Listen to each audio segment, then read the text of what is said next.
Hi everyone, and welcome back to Herzography.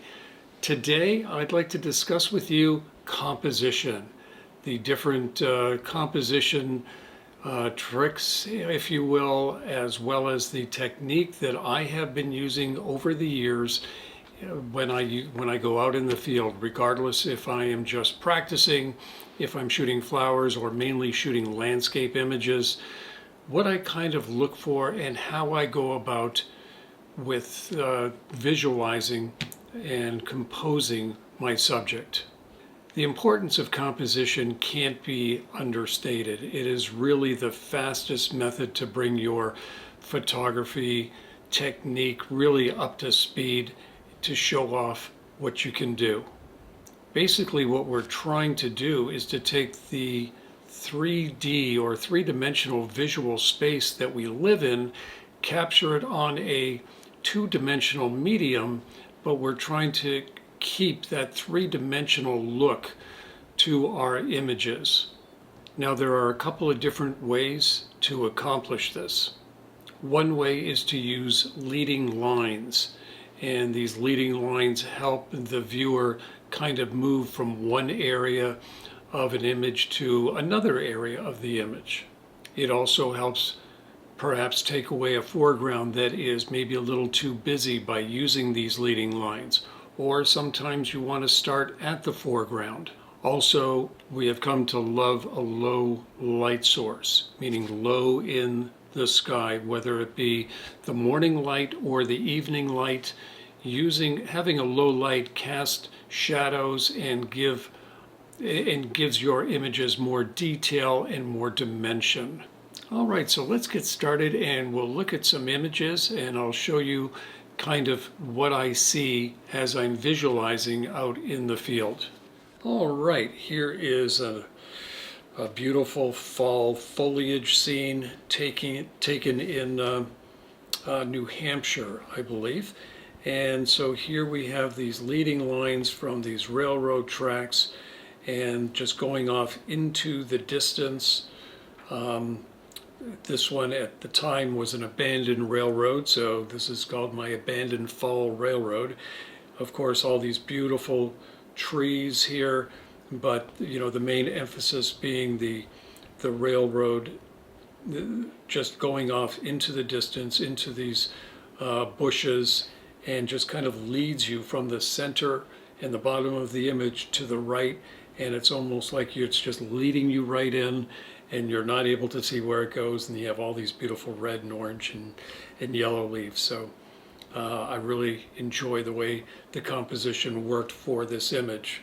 When I first got to this spot, I took a couple of other images, and I'm looking at them and I'm thinking, you know, that's not exactly what I visualize when I was standing there. So then I just stood back from the camera and I just kind of walked around and just looked here and there, and it was like, yeah, this makes more sense in this position.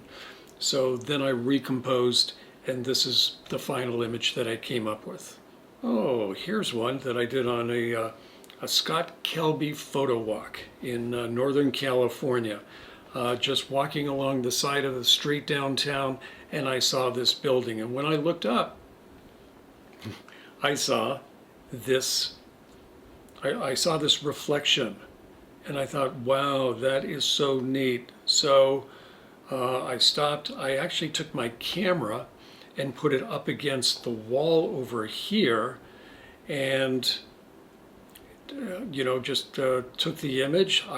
It just symmetrically wound up really interesting because, you know, you have these different architectural pieces on the sides that are mirrored because of all the glass in this building, and the leaves here are reflected, and it was just, yeah, it would have been nice if the clouds were a little bit more on the other side. I'm sure I could play around with it in Photoshop and do that, but you know, just out of the camera, looking around and seeing the way the elements kind of work together, in this case on a building, just composition worked really well. And then you know, this architecture of this piece here, looking at it straight up, it almost looks like a bird.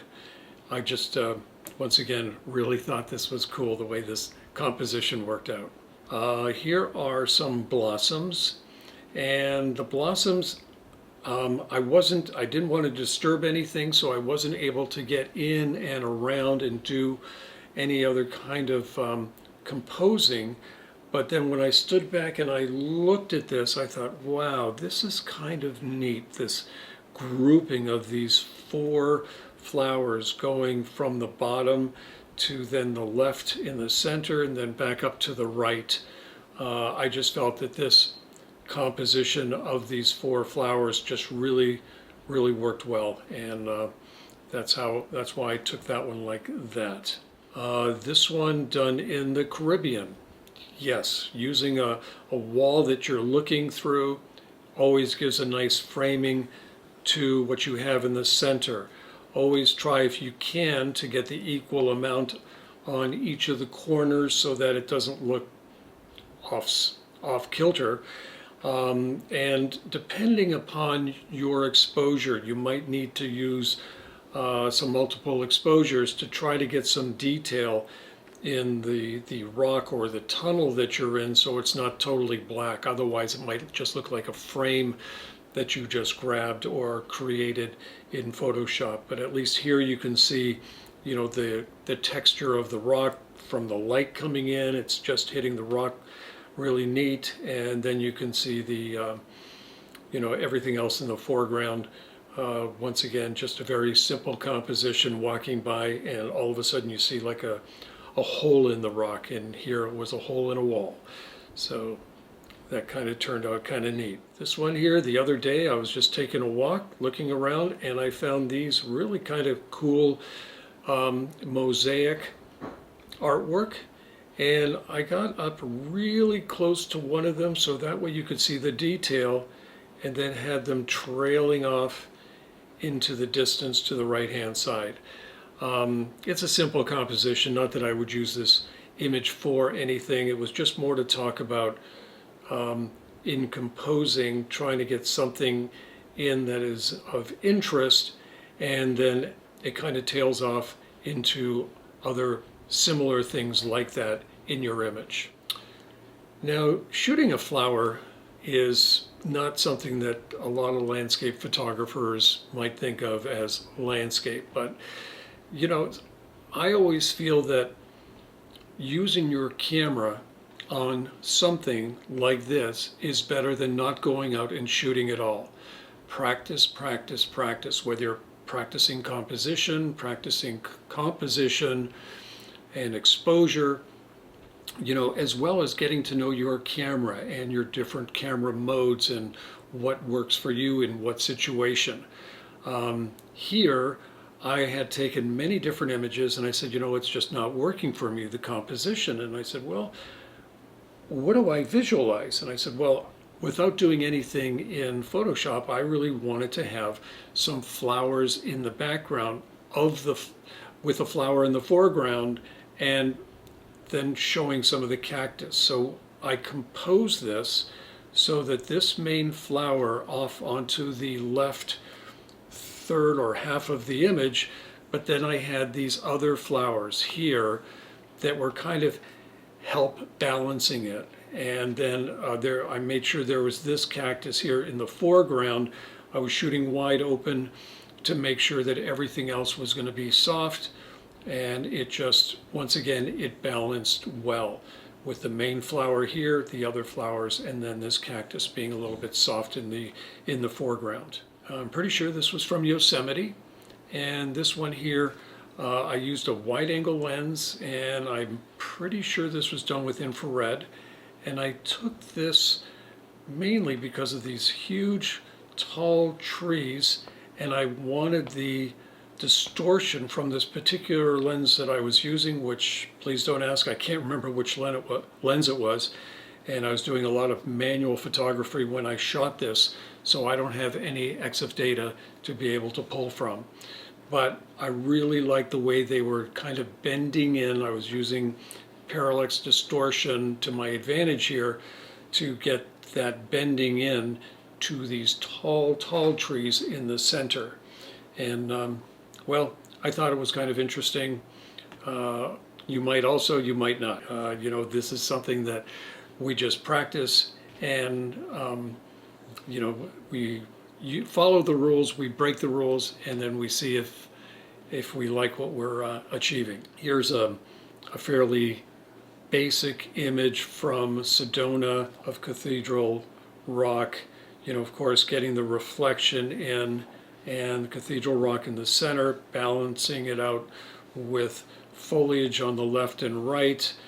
Yeah, you might have to get your tripod and your feet in the water, but after everything calms down, and assuming that there is water at that time of year when you go, you know, this was taken in the fall, and you can wind up with a really cool image. Would have been nice, I might put some clouds in, but right now I really enjoy this image the way it is, and the composition of the way this turned out is really nice, and what I would say pretty standard and basic. This image here was taken on a workshop that I did on macro and floral photography. And during this workshop, I noticed these two flowers here. And then I noticed there were some in the foreground. So I balanced this image so that, you know, this little bud here would just be right where it is in between those two. So I really liked that grouping, worked out great. And then I just happened to have a couple more flowers in the foreground shooting wide open with a macro lens, and I just thought, wow, this balanced out really nice for this part to be over on one side of the image. This one wasn't in the 2/3. You know, sure, I can crop it a little bit on the final image. Once again, this was right out of the camera. I wanted to give myself some extra room all the way around, but I was very happy at the way this composition turned out with the way that balances. I just found it balanced really nice. I encourage you to go out and practice your composition skills on flowers, on things around your neighborhood, because this will help you become a better photographer, that when you go out on a workshop, whether it's with me or with someone else, you are able to do a little bit easier visualization and being able to see what kind of works, whether it's the rule of 2/3, or if it's other rules that we go by, or other rules that we know that we go by, but then sometimes we break. And you know, it's just really handy to take that time for you to kind of go through and look at the composition and look at the lines. And even in the evening, if you're on a workshop, I would encourage you to then bring up the images, you know, like I did on a tablet, and say, well, why does this work, or why does it not work? And what could I improve the next time I go out and shoot, when I'm shooting a scene kind of like this? Anyway, I hope you've enjoyed this brief video on composition and some of the things that I find very useful when I'm out shooting, and look forward to seeing you in another video again real soon. Bye for now.